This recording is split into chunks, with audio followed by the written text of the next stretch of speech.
Hi, I'm Robert Tuchman, president of Goviva and author of 100 Sporting Events You Must See Live, and here are your 5 travel tips if you're planning on going to this year's World Cup.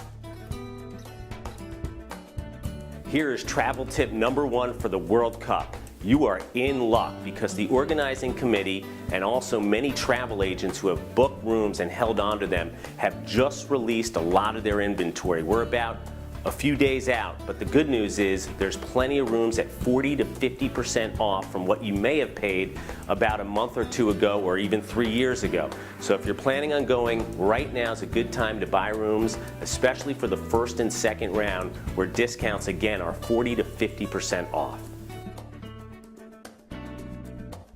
Here's World Cup travel tip number 2.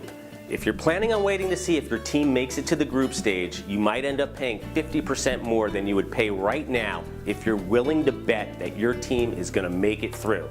So if you're a betting person, my take is purchase your package now, purchase your tickets now, because at the end of the day, once your team advances, you're going to be paying a lot less and there's going to be a lot less inventory to look at.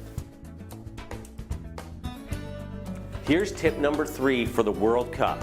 If you're planning on going, make sure you use one city as your host city. Now remember, with this World Cup, there's 12 different cities within Brazil hosting games. What I recommend is using one city, such as Sao Paulo, as your host city. Then you can do day trips to a lot of the other destinations and games. But this way, if you use Sao Paulo as your host city, you can watch the games even there. You might not even have to travel to the other cities. And there's these great immigrant communities within Sao Paulo where when the games are taking place outside of the city, you can watch a lot of the World Cup action with some of those groups who have such passion for some of the teams that they're watching. Okay, here's World Cup travel tip number 4.